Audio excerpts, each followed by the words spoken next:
What's going on, Washington Commanders Nation? It's your boy Rio Robinson, back with the latest and greatest on the Rambling with Rio YouTube channel, where we ramble about our Washington Commanders for the 14th time this season.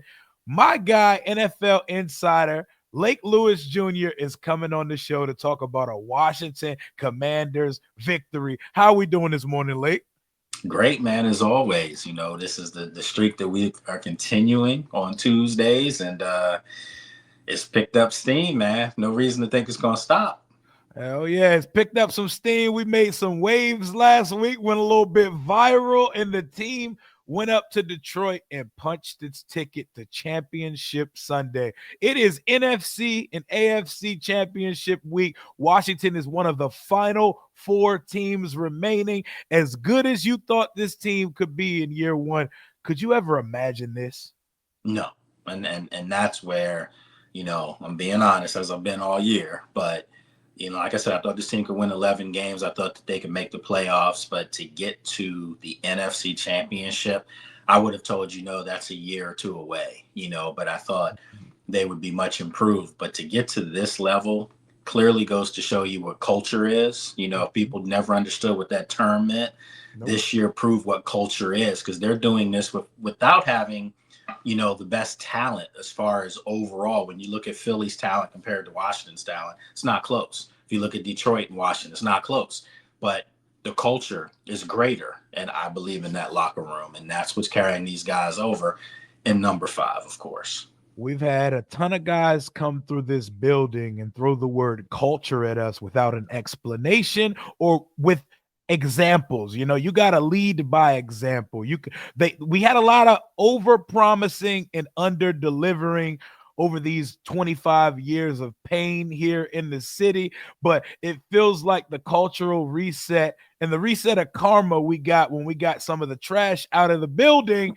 Everything is possible now. They come in here, Adam Peters, Dan Quinn, and Jayden Daniels, and get right to business as a 9.5-point underdog on the road versus the most exciting team in the NFL. Washington goes and hangs 45 to 31 in one of the weirder shootouts I've seen in a minute. Washington had we had the foot on their throat from the opening whistle, man. Wow.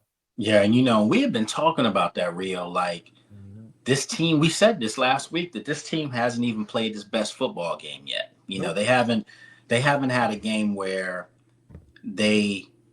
all three phases were working from the very beginning to the very end when the final whistle blew. We saw it in spurts all throughout the season.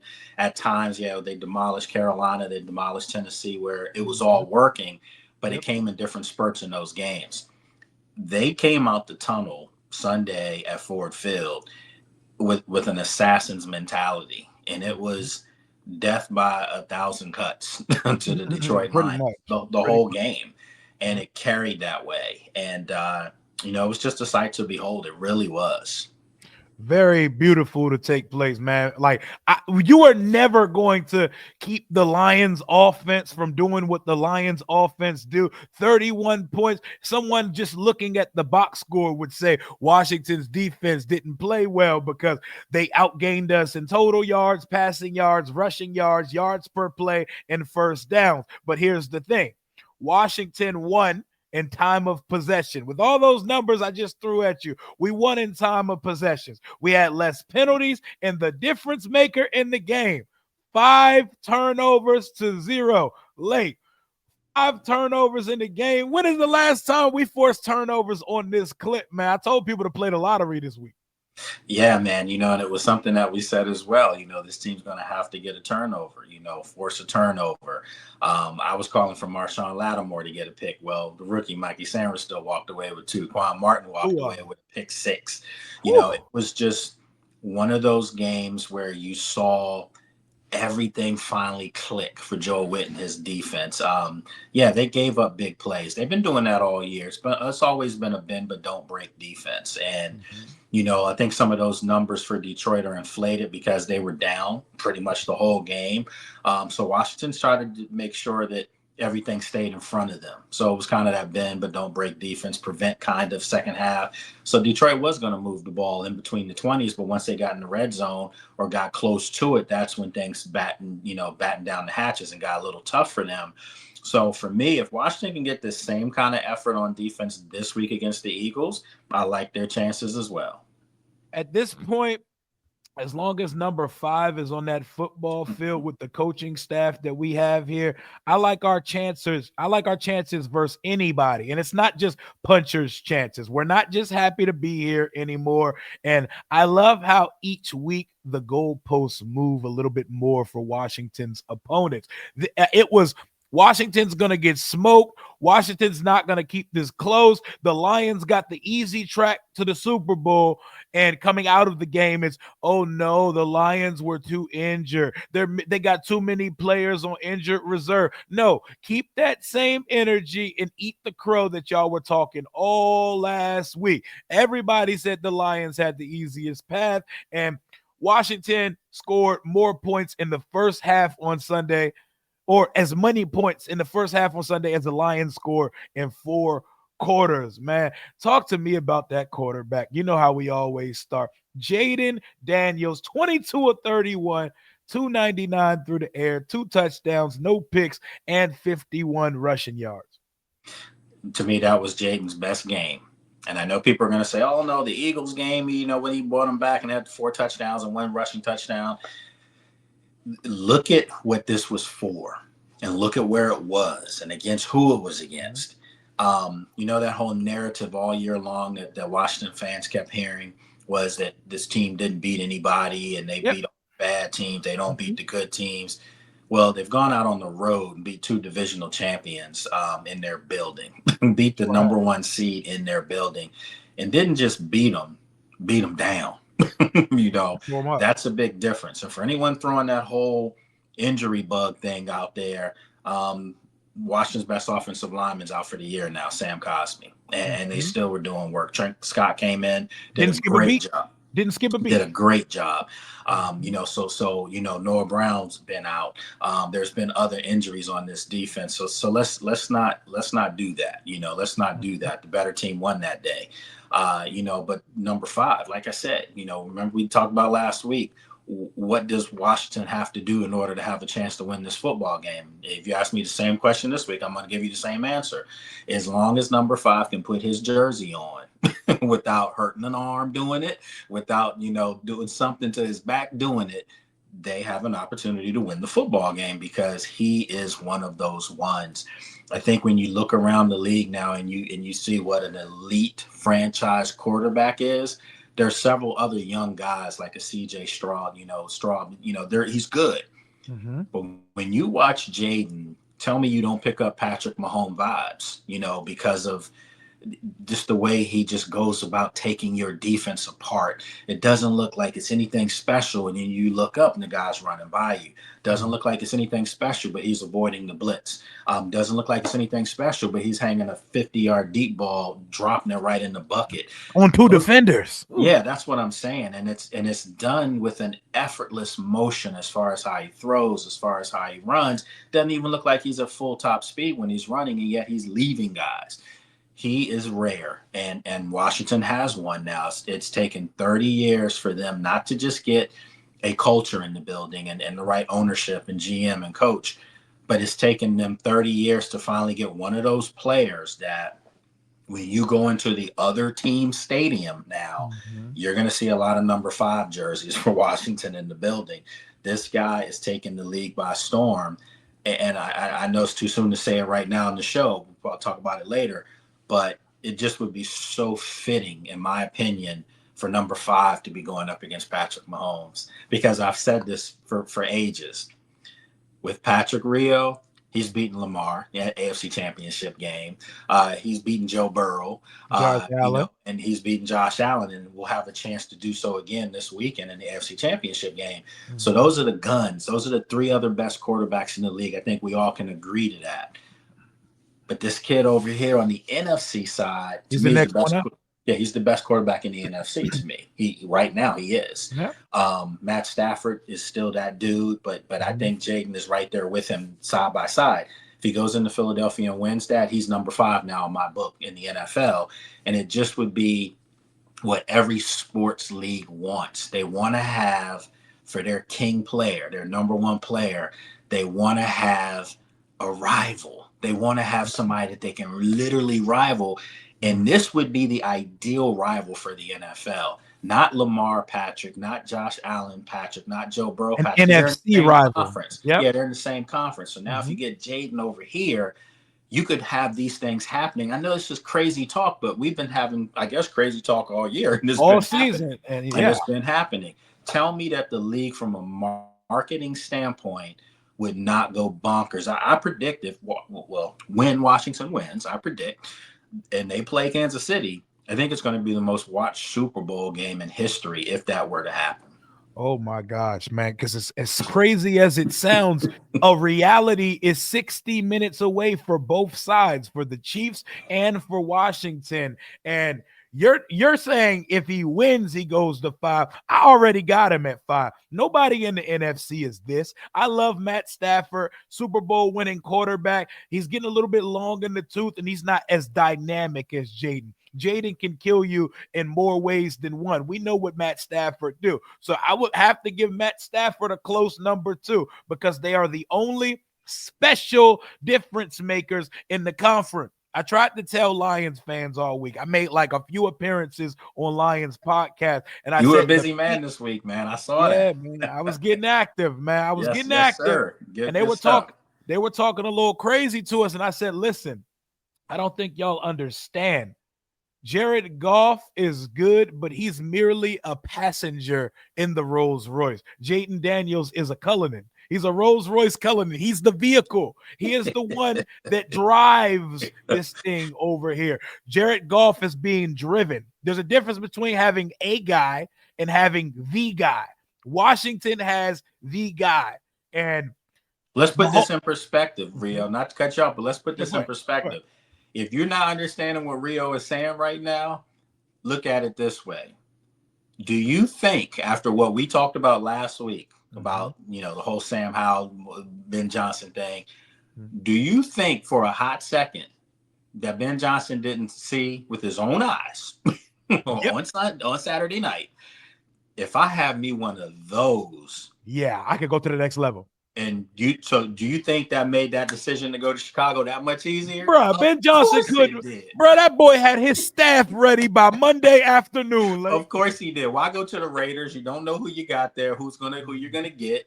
And I'm not sold on any of these quarterbacks in this year's draft to hit the ground running from yep. day one.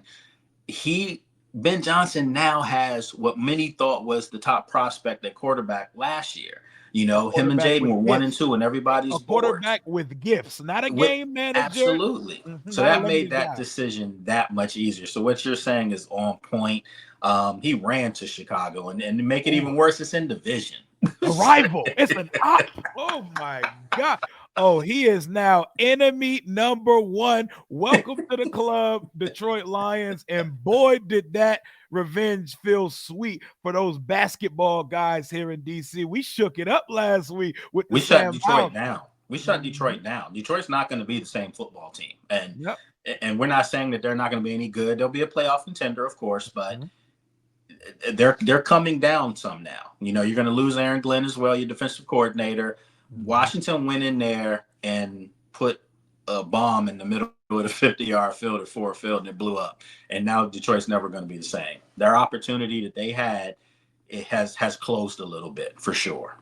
I don't want anybody to diminish what Washington did on Saturday night at Ford Field because this is the greatest season in Detroit Lions history. And they were planning their NFC championship tickets. They were planning their parade to be hosting the NFC championship next week. And not only did we beat them, their offensive coordinator is out the door. Their defensive coordinator is probably going to take the New York Jets job. And we're going to have to see what Dan Campbell really is all about. We're going to have to see what Jared Goff looks like without the best play caller in the league because there's a difference between being a special quarterback and being one that is carried by your weapon because all of Detroit's playmakers were healthy, alive, and present on Saturday. Jahmyr Gibbs got got busy. Amon-Ra got busy. David Montgomery was back. Sam Laporta had one of the best touchdowns of all playoff weekend, but it doesn't matter because on the opposite side of the field is not only the greatest rookie quarterback we've ever seen, the best quarterback in the NFC, a top 5 quarterback, and dare I say, Lake, he is the best quarterback in the 2024 postseason. Who is playing up to par or better than Jayden Daniels right now? I'm watching Josh Allen throw for 128. I'm watching Hurts struggle to throw for 125. I'm watching Patrick Mahomes throw for under 180. You could put a couple of these guys' box scores together, and they don't equal what Jayden's doing as a rookie. Man, this is insane, Late. He's got the most passing yards of any quarterback in the postseason, and Touchdown. he's tied with the most touchdowns at 4. Mm-hmm. So the other one is home now, Matt Stafford. So Mm-hmm. when you look at what he's doing, it's eye popping, man. It's absurd. It's just a reminder that there's levels to everything in life. Mm-hmm. To every craft, there's levels. And you get people who are good at something, and then you get people who are great. And then you get people who are transcendent great. And that's what Jayden is. And for anyone that's getting mad because we bestow these superlatives on him every week, Yep. are you watching what we're watching? Clearly not. Yeah. And again, I've had people come in and apologize to me and say that you told us from day one that you had never seen anything like it, and I appreciate that. I really do. This isn't me gloating now, but it just reiterates what I was saying. I saw this in rookie minicamp. I Yep. saw this in minicamp.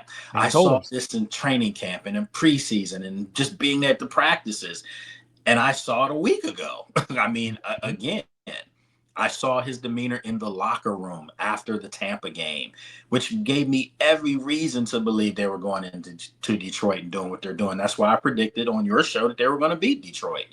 Mm-hmm. This team has taken on the life of their leader as far as their coach. One, okay, never give up, never back down from anybody. Smack Anybody, in the anywhere, mouth. anytime. Anybody, anywhere, Absolutely. anytime, man. Absolutely. And now they've taken on the personality of their leader on the field as far as their quarterback. They've taken on the professionalism of Bobby Wagner from one side, Mm-hmm. but now they've taken on the swag of Jayden. And Mm-hmm. it's a quiet swag, a quiet confidence that just exudes, perfection. And now when you see Dayami, playing at the clip he's playing at right now, when you saw Alameda for the past several weeks playing at the clip he's playing at, and then of course Terry's game has gone through the ceiling. There's no doubt about it. It's because they have belief in the guy that's going to get them the ball or that's going to make a play himself. Now you can just play free football out on the Oh yeah. field, man, and have fun doing it.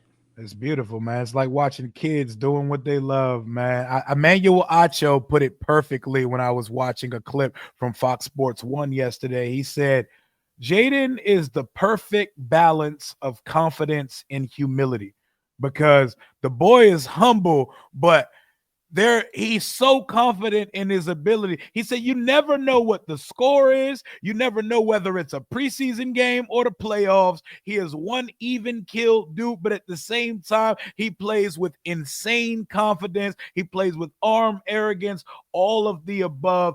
Of the remaining 4 quarterbacks, passer rating 116.2 in the playoff. He ranks number 1 of the 4 remaining. Touchdown to interception ratio 4-0. He ranks number 1 between the 4 remaining quarterback. Pass yards per game in the playoff 283.5. Number 1 between the final remaining quarterback.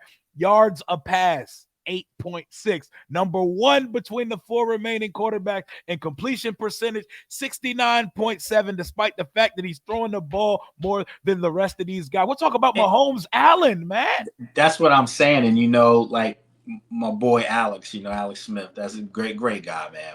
One of the nicer guys I've ever covered. Oh, they jumped him on ESPN But after what but he was but saying. but when he said that, man, and I saw the clip, I couldn't believe. I don't think he meant that. I just don't think it came out the way it was supposed to, because there's no way in hell you're going to tell me that any of those quarterbacks have less than what Washington has. Okay, Dayami's playing well, But we're talking about from a consistency standpoint. There's Mhm. only one guy in Washington's offense that's been consistent throughout this whole thing, and that's Terry. Okay. Hell yeah. Zach Ertz would be my number two guy. Outside, I mean, we're talking about outside of And Jayden, then of course. Eckler, and then Yeah, Eckler. and then Eckler.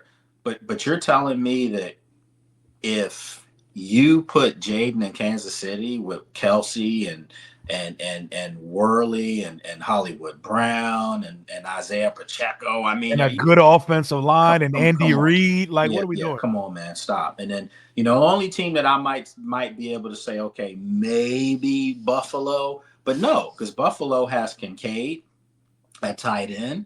Mhm. And Cook leads in the NFL in touchdowns. Yeah, yeah. James Cook is a very good running back. To have a 1,000-yard high rushing touchdown running back, that would alleviate so many things for this offense. But despite not having these things, Jayden still makes it work each week. And the big key that I can clearly throw out at anyone who wants to throw that up at us, he's a rookie. Mhm. So he's a rookie with a little bit more pressure on him because let's face it, and this is where I can pat the Washington fan base on the back. This kid's a rookie in a powder keg, meaning Mhm. knowing what he meant to a morbid franchise, Yep. knowing what he meant to a city, to a region that needed someone to be able to support and jump on and feel like he's one of ours. Mhm. Now it's at the point now where the fan base is back. The fan base Sure is is. excited like we've never seen before. It's at the point now where if you speak, slick about Jayden, things could happen to you. We got one of That's how those. much people are behind the kid. And I've never seen that. The only person I've ever seen like this to this extent was Sean Taylor. Literally, where you knew people around the league knew this dude was out there and you better find him. But it was different because he was on defense. This is a quarterback, man. This is a guy that now when you see all the previews of the games and or any NFL game, you see Jayden's face. And that's what I'm saying, man. I don't care what anyone says to me. No offense to you Eagles fans. The league is begging for Patrick and Jayden to meet in the Super Bowl. I think it would be epic. I really do. It would, because that's the current guy versus the guy that's next in line. And if you're actually paying attention to what's happening this year, you would totally understand that, because the boys put an entire area, franchise, and fan base that has been dying since the 90s Yeah. for him to get back. So as we punch this championship ticket this weekend, understand the magnitude and the weight that Jayden's been carrying out there, man. It's beautiful to watch it happen. I'm looking at our offensive performance versus the Detroit Lions. Cliff Kingsbury and Jayden, they just make magic together, man. The balance was back. The running game returned. B-Rob getting active. McNichols scored a touchdown. Eckler making huge plays. Jayden once again picking all the perfect spots to run. That's why I get troubled now when I hear fans of other teams say, "Oh, he's a running quarterback." No, he's not. No, he's not. He is No. a quarterback on a jetpack. He has wheels and he can kill your defense. There's a reason why we could go for fourth down 5 times a week. It's because if you give this kid the option to run it, to hand it off, or to pass it, your defense doesn't know what's coming, and he's always going to make the right play mentally, man. The dude's an assassin. Cliff Kingsbury was in his bag. Receivers are flashing open all day, and we got right to it when the game started. We didn't score on the first drive of the game, but we got right into their territory, a place we lived for 60 minutes. We had one punt and that stop on the first. So the first drive of the second half, the first drive of the first half, the only time we didn't score points other than the missed field goal. Other than that, it was just constantly moving on these boys the entire day. And on that fourth down on the first drive, that's a touchdown if there's not a miscommunication between B-Rob and Mariota, because he was definitely about to toss that to Jayden, He and sure Jayden was going to was. be one-on-one with Take a it to the DB. house. He was going to be one-on-one with a DB. He was not going to, that was not going to be a tackle. Yeah, I mean it was, and you know when we talked about earlier, we're talking about like Ben Johnson and being recognized as the best play caller in football. I'm not so sure about that. And again, this isn't Ben Johnson hate. He's great. Okay, so for Phenomenal. anybody thinks that again we're throwing shade because we never threw shade last week, and we did see a Mhm. little thing say Commanders insider throwing shade, and I'm Mhm. watching, and I'm like, when did I ever say anything different? Yeah. I'm saying is Ben Johnson is one of the best play callers in all You're of a messenger. football. You were the messenger, you know? But I don't know if I'm going to flat out just say right now that he's calling games or was calling games better than Cliff because of what he had in Detroit, of what Ben Johnson was working with in Detroit for several years now, by the way.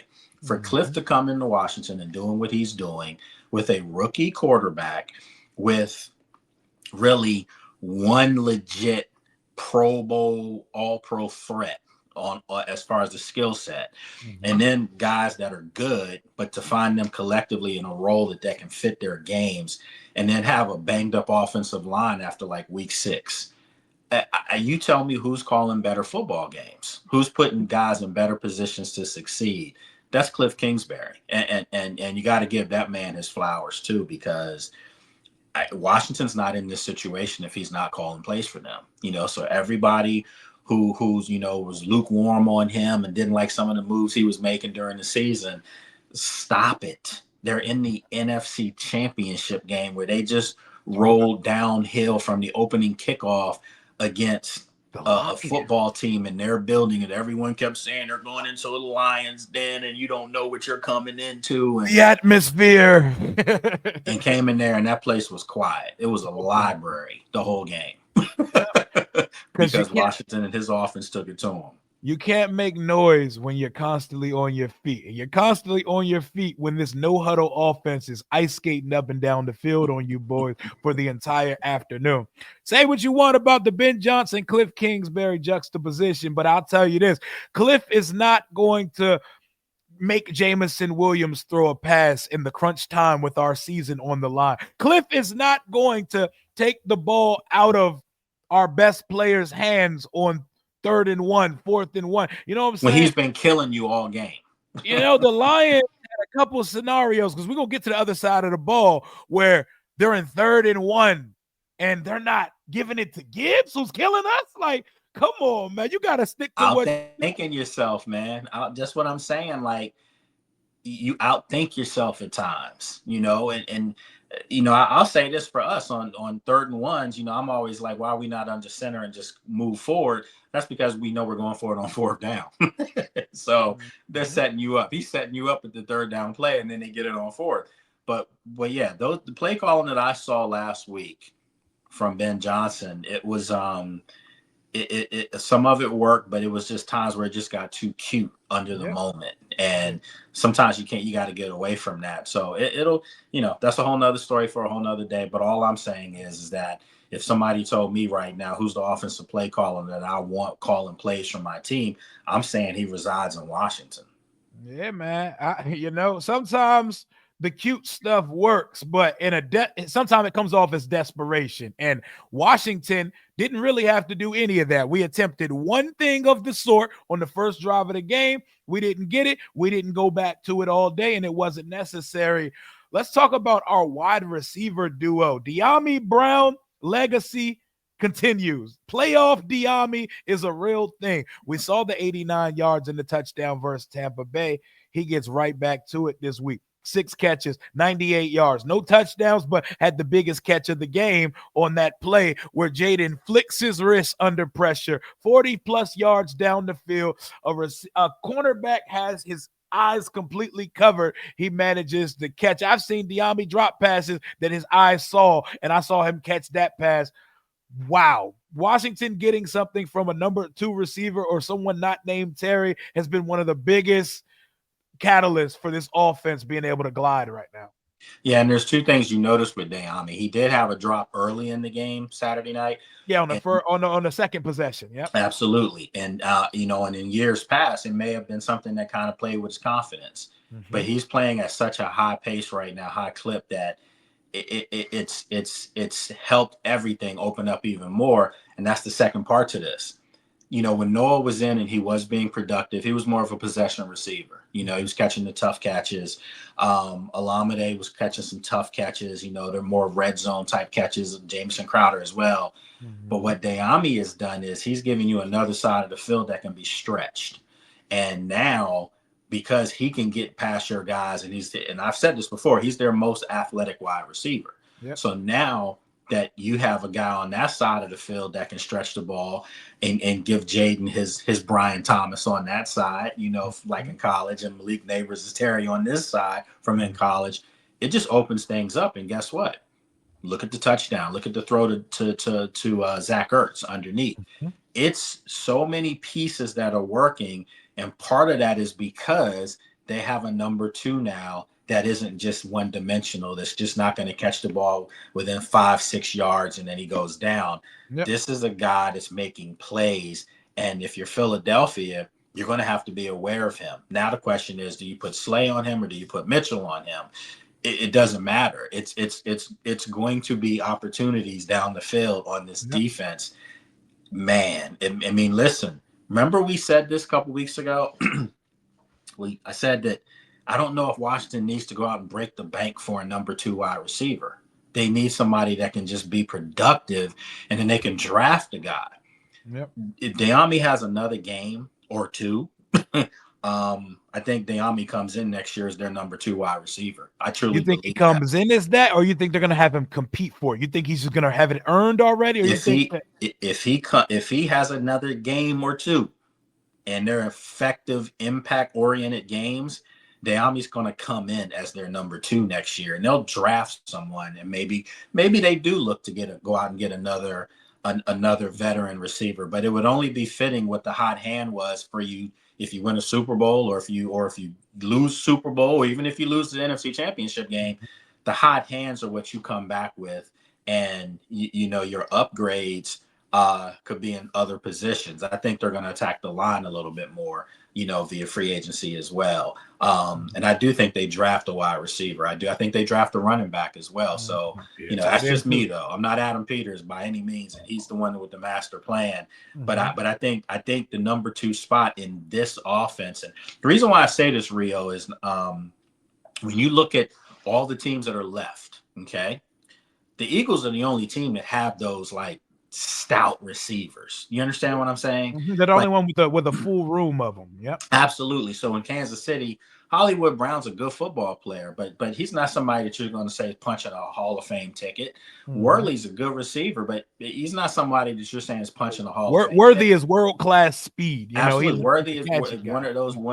Worthy's one of those super fast guys that opens things up even more. Marquise Brown does the same thing, Hollywood Brown, but you have Kelsey. We know that, okay? I'm saying this: the NFL has proven, like, look at Baltimore. The NFL has proven that your great quarterbacks don't have to have everything in order to win it. Patrick Mahomes has been winning it with not an abundance of talent at wide receiver. Okay, Josh Allen is a game away from getting there with not an abundance of talent at wide Mhm. receiver. Jayden Daniels is a game away from getting there with not an abundance of talent at wide receiver. It's because those quarterbacks are so special. They make anyone in there, if they're in their spot, they're going to get them the ball. And that's what I'm saying. And if you look in Philly, yeah, they have A.J. Brown and Devonta Smith and Dallas Goddard. But guess who's carrying John that Dotson. offense? It's Saquon Barkley. Yep, Saquon So got that that, team on his back right now. that's what I'm saying. It's you don't have to have Jamar Chase and T Higgins because, no offense, Cincinnati didn't make the playoffs with that. Yep. Okay. And on your point with Diami, there's a clear chemistry, cohesion, and belief between Jayden and Diami.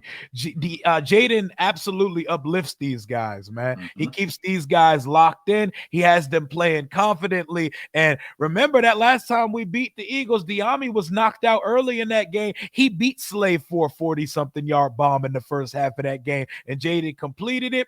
This offense looks totally transformed with a competent receiver opposite Terry McLaurin and moving over to Terry McLaurin. He's running past defenders again like it's 2019 rookie season over again. How that was the official. Oh my God, Washington is about to track meet on these guys. He splits the Cliff Kingsbury. I love his play design. He bunches the three receivers out. The splits are like eerily that they're on the sideline. They're almost out of bounds. Like they're all the way out there. He gets the two receivers in front blocking, and Terry gets skinny through them, and it's just a foot race between him and Kirby Joseph. Kirby never stood a chance. No, he didn't. And that's when you talk about the elevation of someone's game. How many times have we seen Terry either get walked down or get tripped up and he doesn't cross the goal line? Oh, 5 times this year. Yeah. And so over just the past few weeks, the elevation of Terry's game has continued to go up to put him now in conversation of, okay, let's be real about this, Rio. Outside of Justin Jefferson and Jamar Chase, who's number 3 this year? Yeah, I mean, it's definitely. I mean, you could say stuff like Amon-Ra, but Terry's been big time, man. Terry has like 190 less yards than him and one more touchdown with 25 less targets than him. So, bro, that's what I'm saying, man. He does more with we have. He's elevated, clearly top 5 receiver now.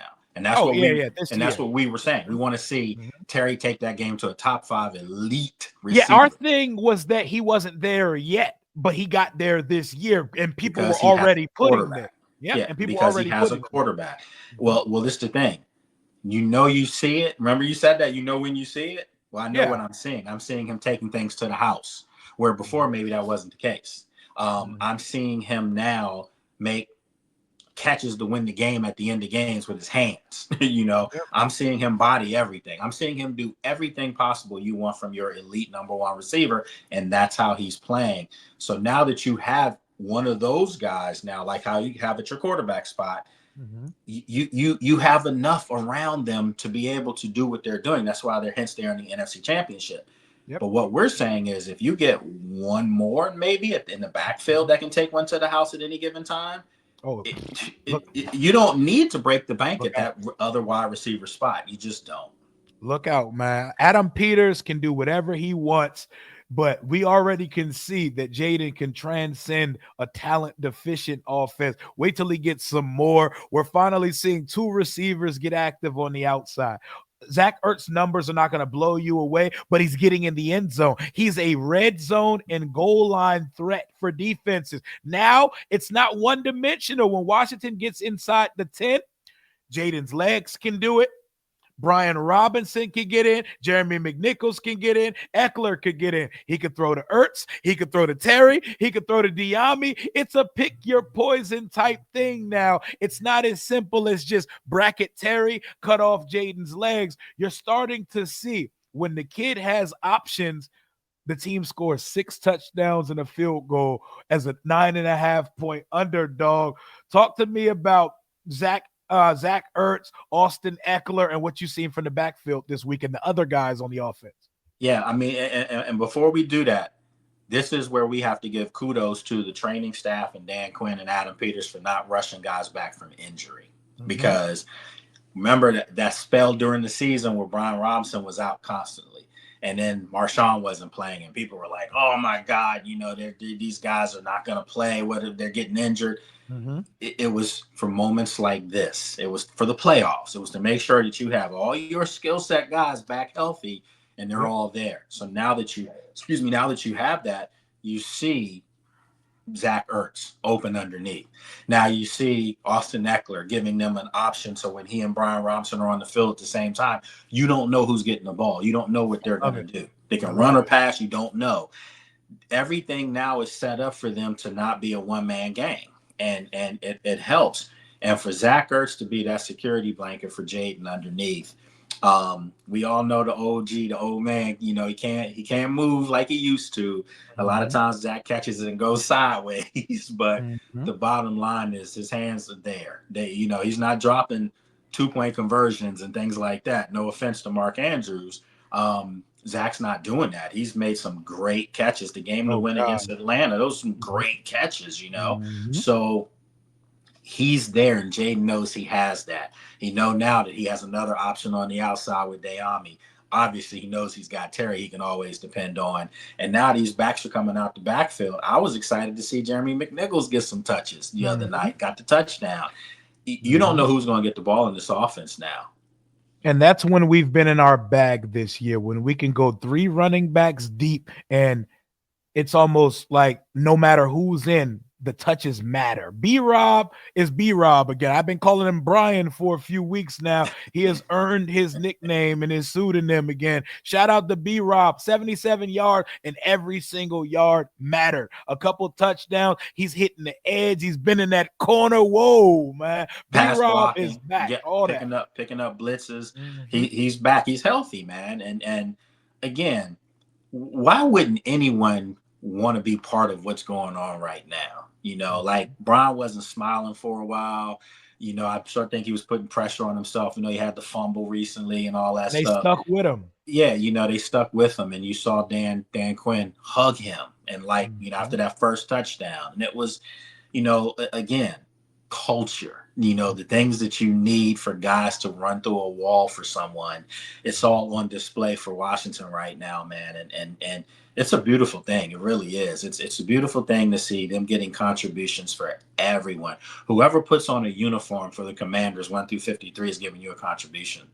Hell yeah. And Austin Eckler is your do everything, Mr. Reliable, one size fits all weapon. He's doing it in the receiving game, he's doing it in the running game. His numbers are never going to amaze you, but they do so much for this team, and he picks the perfect opportunity to make a big play, man. He pretty much took the heart out of the Lions defense with that big run he had in the second half. Kirby Joseph was running away from him, getting him back from his concussion. Like you said, the guy's not rushing guys back from injury. We got guys back at the perfect time.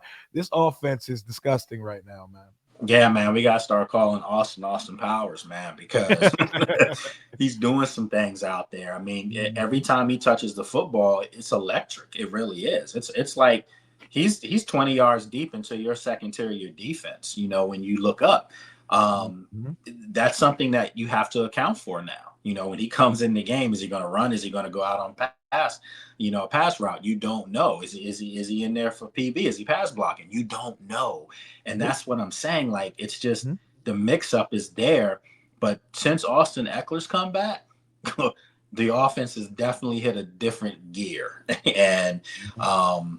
I just don't see any reason to see, you know, why it doesn't sustain itself. 45 points was a bit much. I didn't think they were going to get 45 points. I'll be honest with you. I thought they were winning the football game. I thought it was going to be more of a defensive oriented football game. It was a track meet. So Mhm. say what you want about Washington's defense, but as long as this offense is clicking like it is, they got a chance to win the game. Simple as that. Yeah. Offense so nice. We 43 minutes into it, and we ain't even touch on the other side of the ball yet. So just to close the book and put a bow on Washington's magnum opus offensive performance of this season, the offensive line, man. Despite the fact for the second week we got the socks blitzed off of us, they threw everything at Jayden Daniels once again. 2 weeks in a row, no sacks. I mean, well, one sack last week, no sacks this week versus the Detroit Lions. No sacks compared to the two that we got on Jared Goff. We kept our quarterback upright. We kept our quarterback's jersey clean, and Brandon Coleman got busy. Tyler Biotis and Nick Allegretti were getting busy, and Trent Scott came in. Uh, Also, like Sam Cosmi, speedy recovery. That sucks. That one hurt. Yeah, that That that one. hurt. That hurts because he deserved to be part of this thing, and Mhm.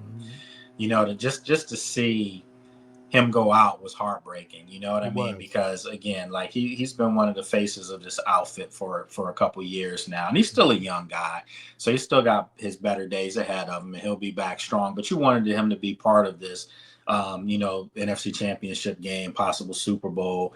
But he still will be part of it, just not physically on the field. Yep. But when you look at Trent Scott and what he did, when he came in, they didn't miss a beat. They really didn't. And Trent's an athletic guy, so they were doing a lot more pulling and a lot more things like that. But to get back to the sack thing, to only have one sack in the playoffs, period. Um, I don't understand why these coordinators keep thinking that you're going to blitz Jayden Daniels and rattle him, because basically what you're doing is you're conceding yards, because you're not going to get to him. And if he Mhm. gets by your first wave or two, uh, you might start to think of him taking one to the house sooner or later. It's Mhm. coming. It's coming. The blitz isn't going to work versus a guy with a plan. And he anticipates and identifies where the blitz is coming Coming. from. So he knows immediately where his hots are, where he has to escape through. And it's stuff of veterans, man. Like, it's the type of stuff that makes you like, it's hard to understand this is a rookie quarterback, because he's doing stuff you saw Breeze and Brady and Manning do in year one. That's why the football purists and the nerds, when they go through the Jayden Daniels tape, it's like, wow, man. But kudos to the offensive line, the backs, the quarterback, Cliff Kingsbury, A plus plus plus plus performance by the O. Yeah, definitely. I mean, I give them an A plus. To me, that was their most dominant, complete performance of the season. Everyone got involved. Everyone got involved, Mhm. and that's all you can ask. All hands on deck. But moving on to the defensive side of the ball, turnovers is obviously where you have to start, because that was the difference in this ball game. It's the reason why a team that outgained you in so many offensive statistics, you were able to possess the ball more than them and score more points than them. And it started with the turning point of the game. The Lions up 7-3. Jahmyr Gibbs breaks a run up the sideline. They get into Washington's territory. 14-3 could become insurmountable versus Detroit on the road, because that offense are front runners. They are not necessarily ready to come back and take a game from you. But it might have been a harder shootout for Washington had we gone down 14-3. On 3rd and 1, Benjamin David Johnson decides to take the ball out of Jahmyr Gibbs' hand, drop Jared Goff in the shotgun with no backs in the backfield, and Dorrance Armstrong fights through a double team like Reggie White, knocks the ball out, and Frankie Louvu recovers it. That started the onslaught, Lake. Yeah, and when that happened, it was a sigh of relief, uh, and it was also like is this getting ready to happen again? Like are the football gods on their side yet again? Mm-hmm. And yeah, they were, to the tune of 5 times. And when you see Mikey Sanders still, have one of those games, and good Ooh. kudos for him to do it in his own backyard. Mm-hmm. Michigan guy, Detroit, to do it there, man. It's just that's big, man. It really is. And then Quan Martin, for my money, when you talk about young safeties around the league and all the things that they do, I don't know if outside of this region, and even to maybe some of the fans here, I don't think people understand how important Quan Martin is. Quan Martin might be the second most important person on their defense outside of Bobby Wagner. Yep. And Bobby Wagner's because of experience. He's a Hall of Famer. Quan Martin is one of the smartest football players on the football field you're going to ever see. And for him to have a pick six, it was perfect, man. It was poetic justice for him to do it. So much so now that people are talking about the young guys on the back end of the defense. We hadn't talked about that ever. It was, Mm-hmm. what's Marshawn doing over there? Well, by the way, Marshawn wasn't getting any work last week. Mm-hmm. That's what we brought him here for. Shut one side of the field down. They weren't even taking any chances on him. They weren't. He wasn't getting no work. He was just sitting there, and that's called respect. And so everyone that says, "Oh, why they bring him in?" That's why they brought him in, because Mm-hmm. those offensive coordinators know who that dude is. And Mm-hmm. now when you got a guy on the other side starting to make a name for himself as well, and then you have Jeremy Chin back there just looking to decapitate someone, and now you Mm-hmm. have Quan Martin, the genius out there doing what he's doing. Again, everything is starting to round into shape at the right time.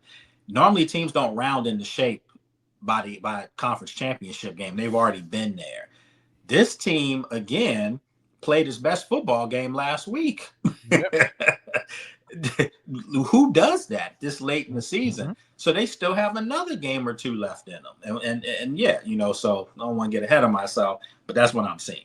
Yep, and they still have another gear to get to, but like Yeah. just the details and little things. How many fumbles have we seen this team not recover over the years, and even some this year? How many interceptions were put right in our breadbasket and we don't get to it? So Dorrance Armstrong opens the floodgates, and then the clear turning point is when Washington gets its first 2-possession lead after the Terry touchdown that puts us up 17-14. Quan Martin, Jared Goff has a wide open tight end in the flat.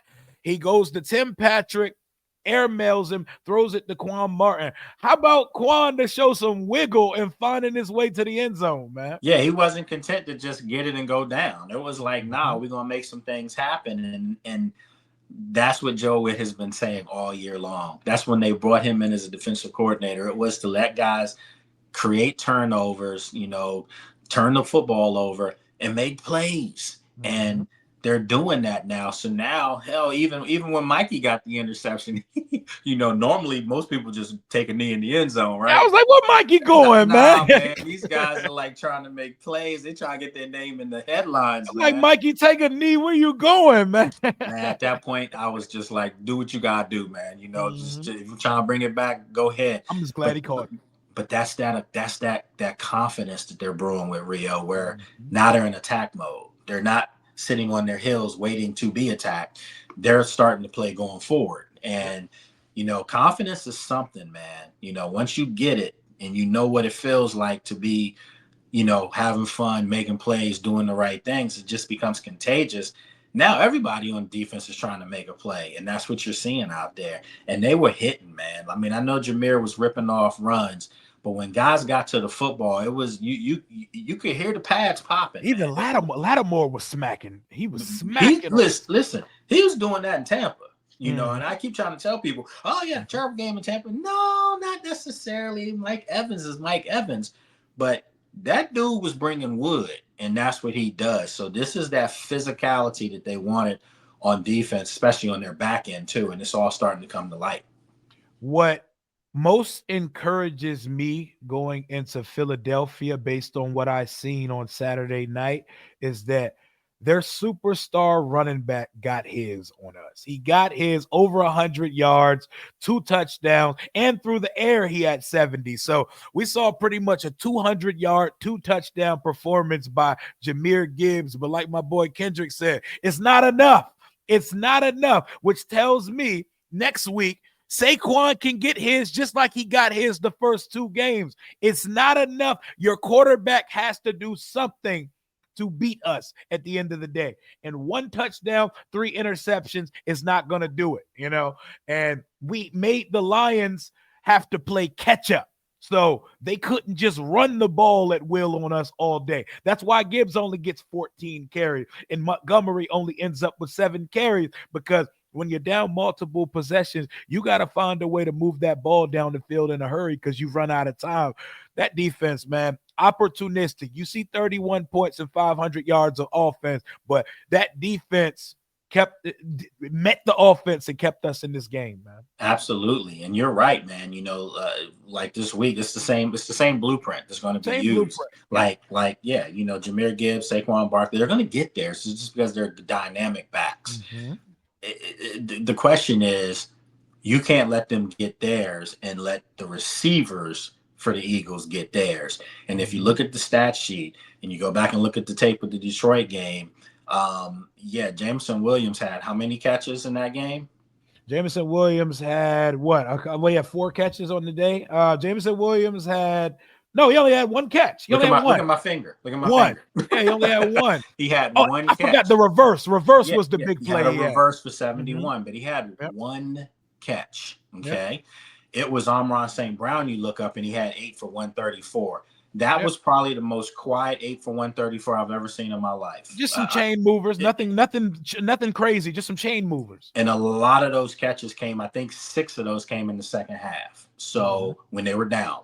double digits. Mhm. So again, look at the Philly game. AJ Mhm. Brown, Devonta Smith, both great receivers, Pro Bowl caliber receivers. AJ Brown, top 5 receiver. Mhm. That's what you have Marshawn for. Yep. You cannot, under any circumstances, let Devonta go off in this game. And that's the guy that I promise you the game plan for the Eagles will be to target to get to the football. And I'm saying this. If you're Washington and you have a similar game like you did to Detroit, Jalen Hurts going to put something up for you to get to. Yep. And again, so Quan and Mikey, you're going to have to see how they shadow on the other side because they're going to put Marshawn on AJ by himself. So Mhm. now this is a really good chess matchup. Dallas Goedert's another guy they're going to have to keep their eye on too.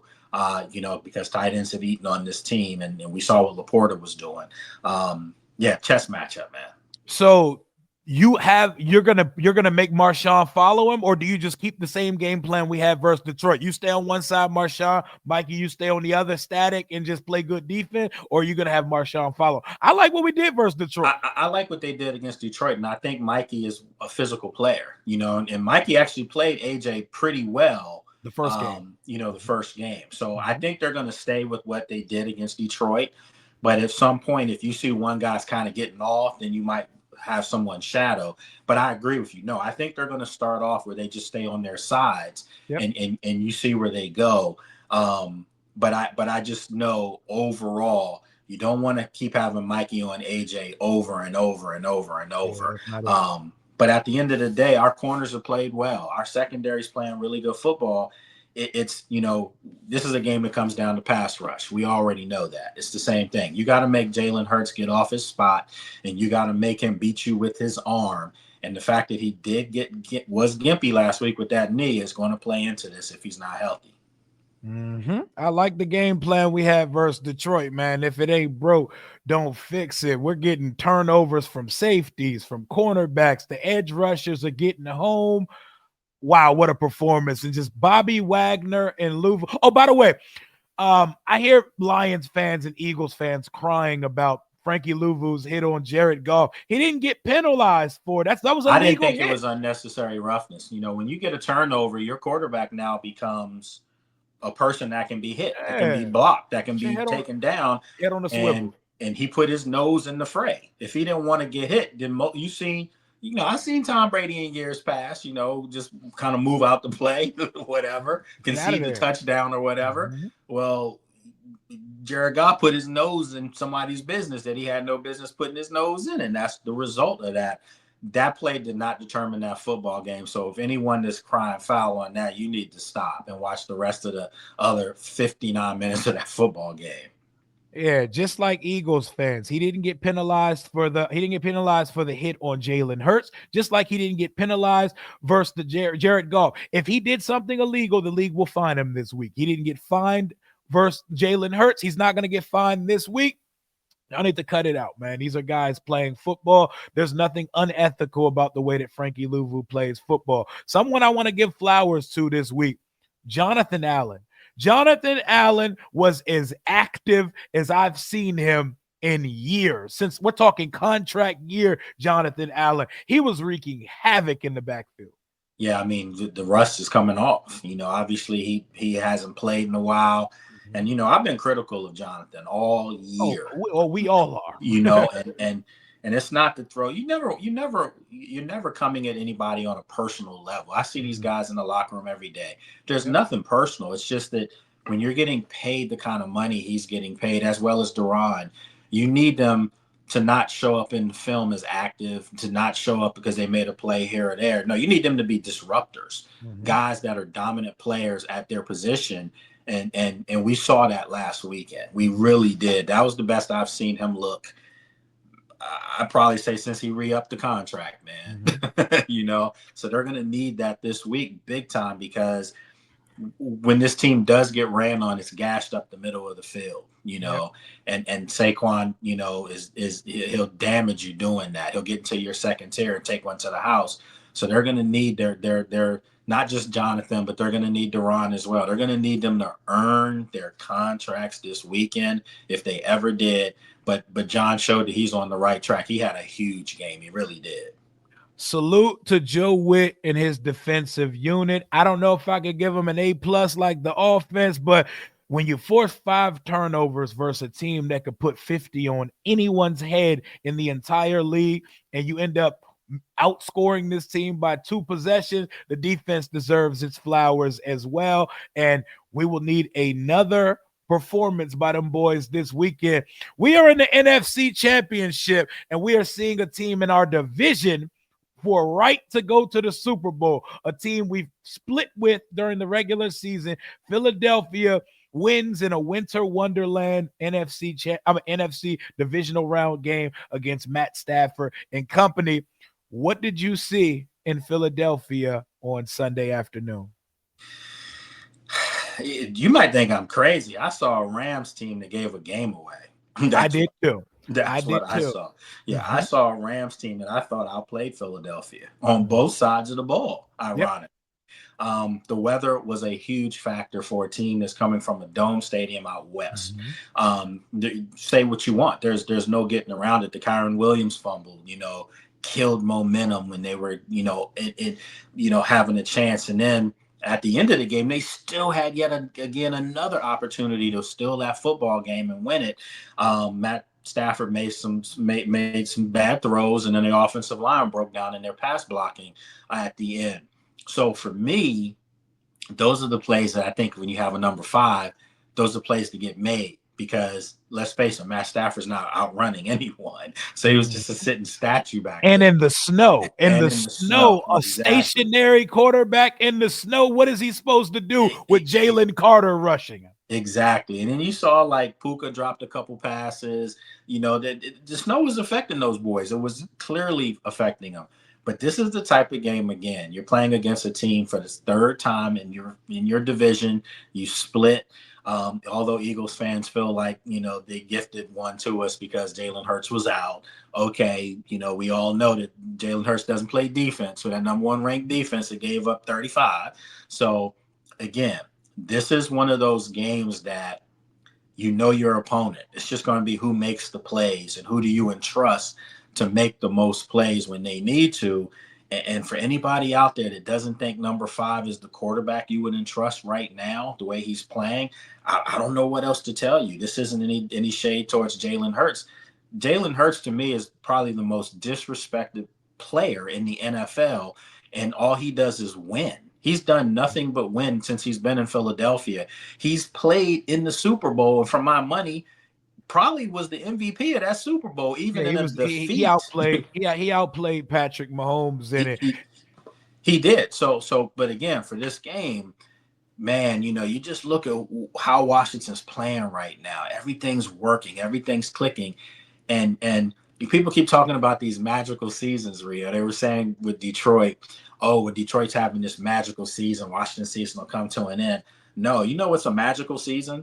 A magical season is when you double your wins, from the Mhm. previous 2 years, have a chance to put yourself on the cusp of winning a Super Bowl. You have a rookie quarterback, a new coach, a new GM, new ownership, the fan base is back. You're throwing Hail Marys in the season. You're scoring on 71 yarders with 20 seconds left in games. That's called magical seasons. And to me, I think this thing is going to continue. Well, yeah, I think it's going to continue as well. I respect Jalen Hurts as one of the better quarterbacks in this league, but I think Sure. Washington has a huge advantage at the quarterback position. If that Eagles offense was getting anything out of the past game, they would be running away with these games because Saquon is having a top 2 running back season ever right now. He is Yeah. having Oh my God, he's running for 80-yard touchdowns on everybody. He ran for 500 yards on the Rams in 2 games this year, ran for 300 yards on Washington in 2 games this year. He is putting that offense on his back. Devontae Smith and A.J. Brown aren't having much of an impact because they're not getting much from the passing game. You cannot let them find their rhythm in the passing game in a week where Jalen Hurts may have a knee sprain. He may have a knee sprain. I know the dude can lift a house. He can squat 1,000 pounds, but we watched his body and his leg bend backwards like we saw Jayden do a few weeks ago. And You take Jalen Hurts' legs away. His only touchdown Sunday was a 44-yard rushing touchdown. It was vintage Jalen Hurts to start the game for the Philadelphia Eagles. You get a limited Jalen Hurts, and Where you you make gotta, them stay in the pocket. yeah, you make him beat you. Saquon is going to get his. Maybe some of these long runs, we need to somehow not let him score on those things, but you got to make Jalen Hurts beat you as a passer. Absolutely. That's the blueprint right there.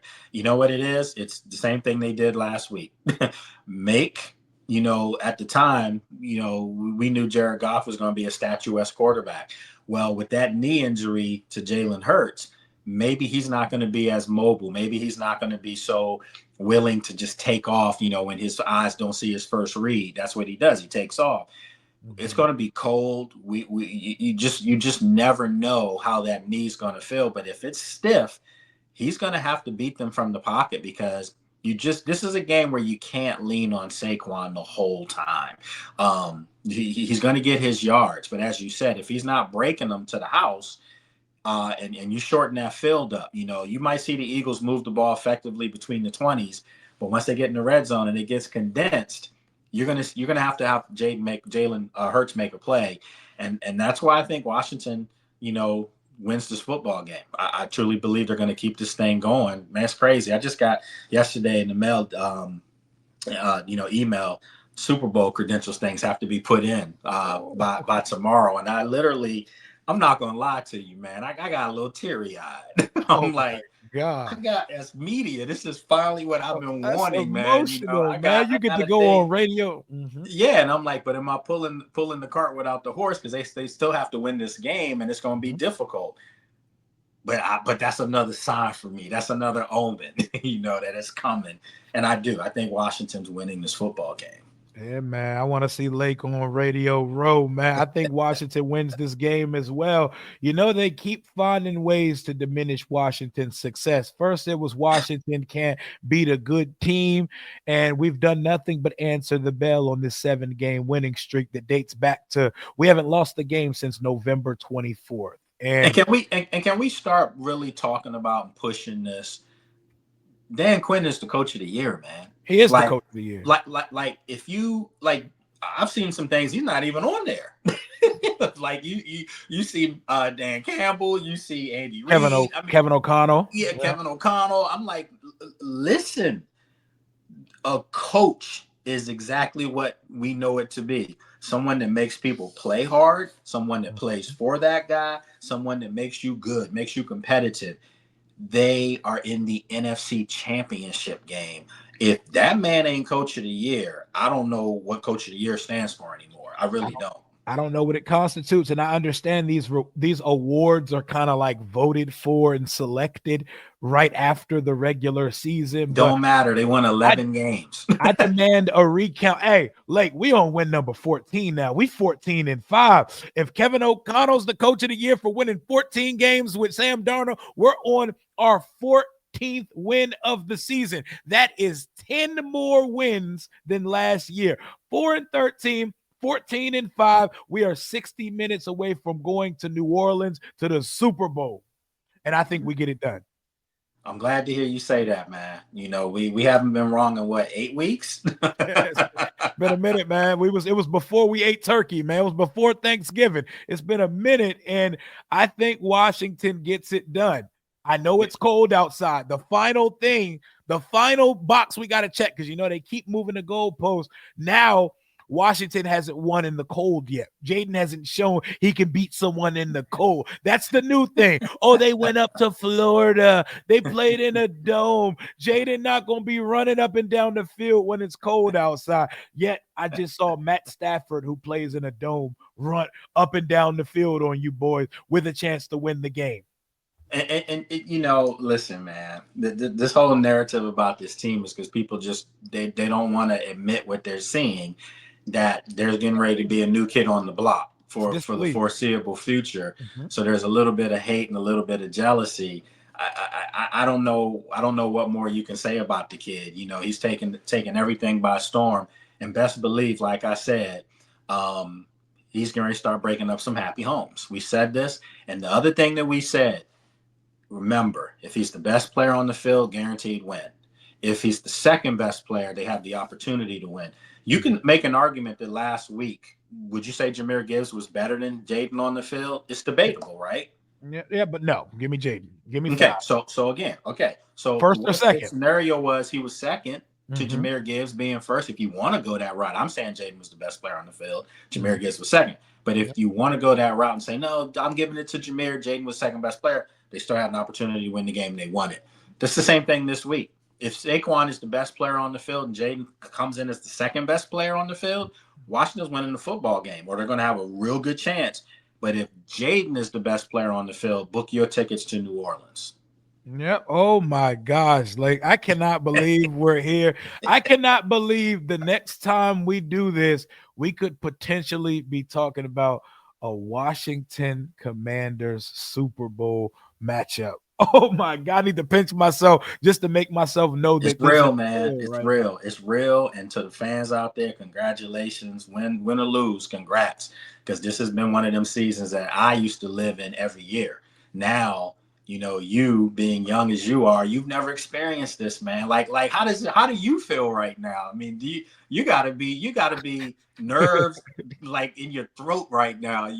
It's a combination of things because I have this unwavering confidence. Like, I feel so like there's not a chance that we lose this game this weekend, but also I'm anxious, I'm impatient, I'm nervous, and people are saying act like you've been there before. I can't do that because I've not been here before, Lake. I'm sitting here like, yo, I, sneak me a credential, bro. You might have to smuggle me to New Orleans with you because this is crazy, man. Man, we're gonna get this thing popping, man. And I will do whatever I can to get you down there. You deserve it too. That So would be yeah, great. man, we all deserve this. It's fun times, man. I've told myself, does this thing really stop anytime soon? Because they're playing a juggernaut. This is the I thought Philly was going into Detroit and getting Detroit. So now I'm looking at this like, okay, it's a divisional game, basically. Somebody you don't fear. It's going to be a buzz in that stadium. But Mhm. but I saw some meat on the bone with the Rams last week that they left on the bone, and I Definitely. think Washington can exploit that. I just think Washington is the story right now. They're the story in the league, not just for this game. They're the league story, and I think they go into Philadelphia and I think they win. And you're going to think I'm crazy when I say this. I don't know if it's going to be less than 3 points.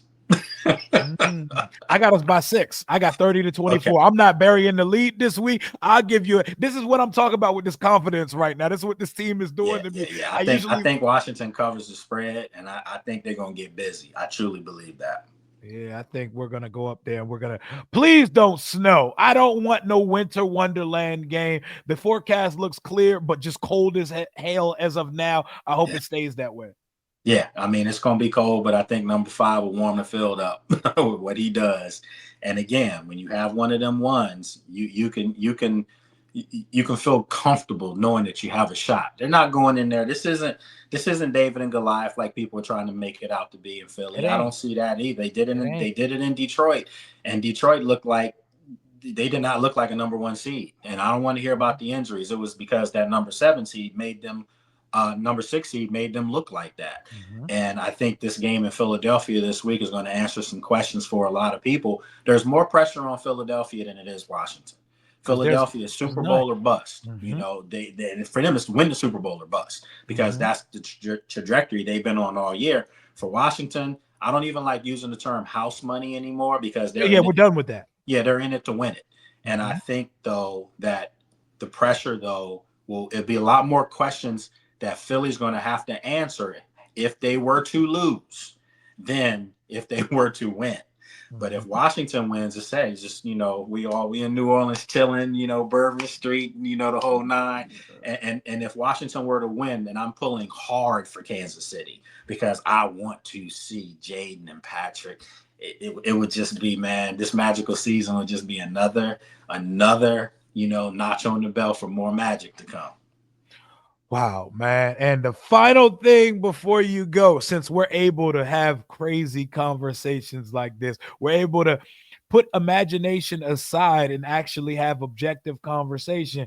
I see people keep saying the Super Bowl America wants is Washington versus Buffalo. And while that would be all fun, fine, and dandy, am I crazy because I want Mahomes? I want Mahomes. If we go, I want Mahomes. I want history versus history. I want the truest of David versus Goliath matchups because you're talking about first rookie quarterback to do it versus first team to three-peat. Am I crazy as a Washington fan for wanting that? No, and you want the best. I mean, if Buffalo were to beat Kansas City, then they're the best Mm-hmm. this year to do it as far as knocking off Kansas City. But let's face it, Kansas City's going for history themselves. They're going Yep. for a three-peat. They're going for something that's never been done. And Mm-hmm. all we know is that Patrick Mahomes is the guy, and he's beaten all these other guys before. He hasn't played Jayden.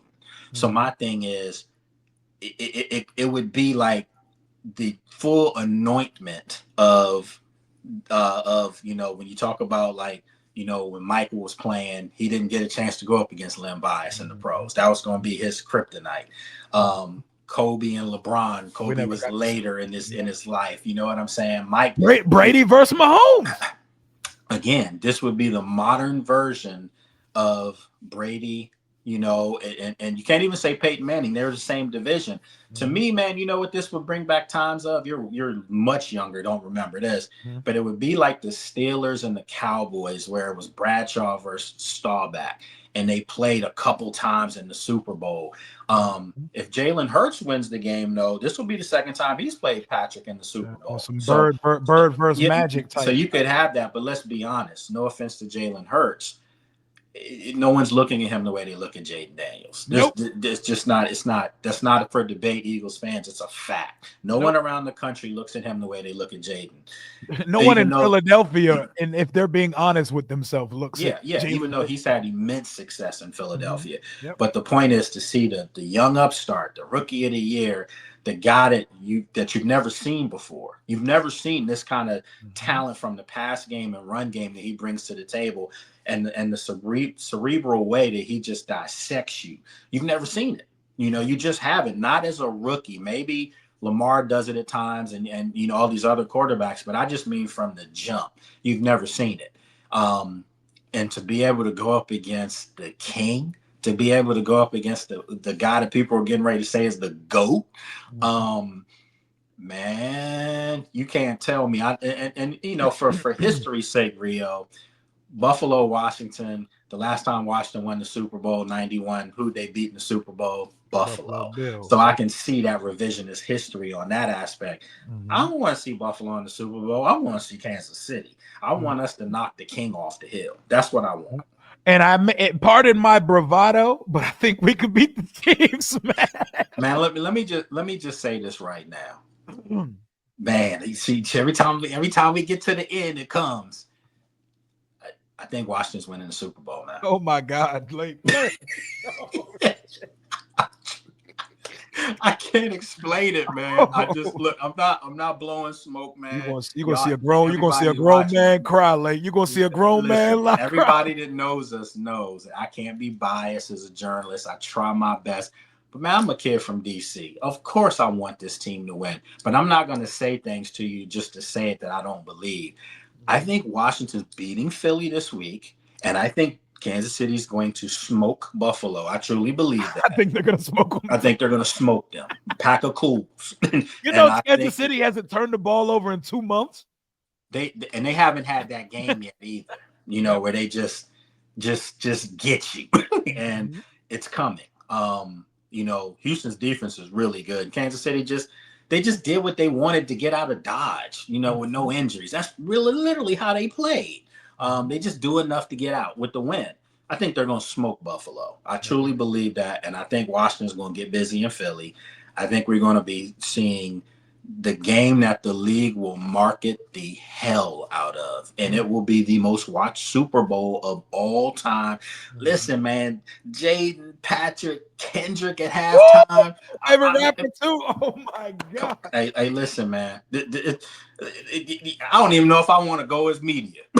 I just Hey, want to. I get a credential. Best believe I'm not going up in the media, but I'm walking I'm around. just saying, man. Like it's going to be for me. I've experienced this before. I've experienced this 3 other times, 4 actually. They lost one, but I never experienced it as a professional. I've never experienced it being part of it. Um, so that would be cool. But man, there's a part of me that wants to experience this the way you've experienced. I want to. I want to be able to cheer, man, and not be in the press box and just. I know, man. Yeah, yeah. This is real, man. This is bro, I don't know how you sleeping because when I was I'm your not. age, when this I'm was not. okay, there you go. Because I'm I was gonna not. say when I was your age and this was happening in this town, I didn't sleep at Hey, all. man. Especially now that I got this content thing going, the fan base is buzzing. I'm pretty much waking up, hitting live, and we're just talking all day because I'm excited, Lake.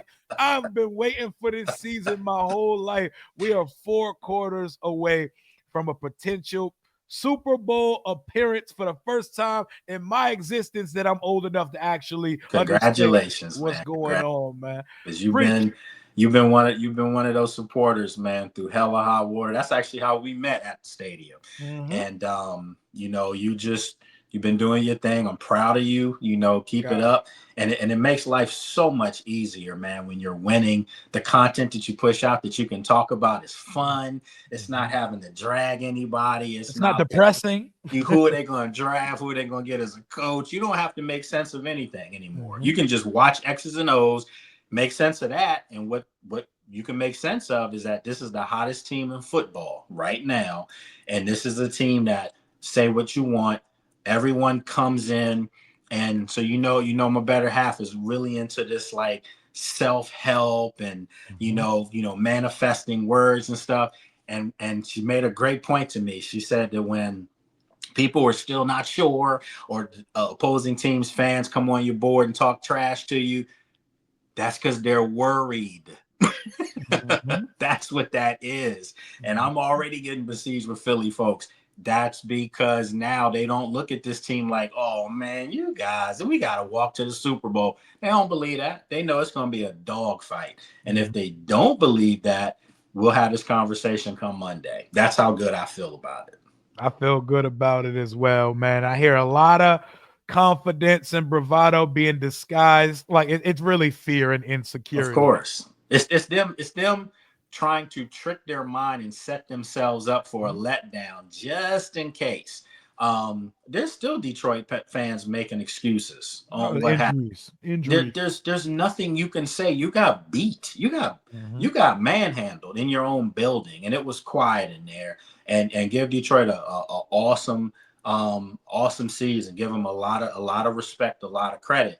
But as you and I've said, if you've never been there, you don't know what it's like to get there. The Eagles have been there, and they've Yep. been there recently. Yep. Probably should have went last year, but things imploded at the for them down the stretch. So Mhm. this is a team that's worthy to be in the Super Bowl, worthy to probably win a Super Bowl. But they're playing against a team, and if you want to go down that rabbit hole of history, in years past, when the NFC was the avenue you had to go through to get to the Super Bowl, it was always Washington playing the Giants 3 times. It was the Cowboys Giants playing each other 3 times. This was a normal thing, man, Mhm. and a lot of times it was the upstart that upset the big boy. Yep. Just putting it out there. Y'all heard it best from my guy, Lake Lewis Jr. We've done 14 Victory Tuesday wrap ups to put a bow on the prior week as we go into this NFC Championship weekend. Lake, let folks know where to find you. We can get out of here and let me know what the practice schedule is like this week. Absolutely will. So yeah, man, you can, follow me on my social media at Lake Lewis Jr. Everybody that's, got my subscriptions up on the YouTube channel. The Hey. YouTube channel is the Lake Lewis Jr., but my podcast is Lake Lewis Jr. Show, and you can subscribe to that on YouTube and watch it, as well as subscribe to it on the audio carriers as well. And yeah, man, practice schedule this week. It's tomorrow. We'll be back out there tomorrow, Thursday, and Friday. A normal practice schedule. We're off today, so everything will be back to normal tomorrow. Question is, it's gonna be cold. Like Mhm. tomorrow, I think the high in Ashburn is like 21. So Ooh. I'm just curious to see if we're gonna be outside or inside. No, they gotta practice in the elements. They gotta get ready for Sunday. And see, and it's funny you say that because there were some times where they were playing like we were playing against Tampa. We were inside once, time we were playing in Detroit last week. We were outside last Tuesday. We were out. I mean, yeah, we were outside. So Mhm. again, it's going to be interesting because sometimes it's just so cold, man. You're trying to mentally get that practice in, but I do think that they're going to have 3 practices in the element, and then they'll probably move a little bit of it inside at some point. So yeah, we'll be back out there tomorrow. I'll be doing a stand up and recap of tomorrow's practice and Thursday. Let everybody know what's going on, man. But you got to subscribe to the podcast. The Lake Lewis Jr. Definitely. Show. Like, definitely subscribe to my guy. This has been a fun season. I don't want the party to end just yet. I want us to go to New Orleans, and best believe if we win this game on Sunday, as soon as all that championship gear hits the sites, I will be pressing go on all of it, man. I'm so excited, man. Thank you for coming on, Lake. All right, my good friend. Good seeing you, brother. We got one more coming up next week again. Hell yeah, man. Let's do this a couple more times this season. Hail to the Washington Commanders. Make sure y'all sub up my guy Lake. Until next time, we are out.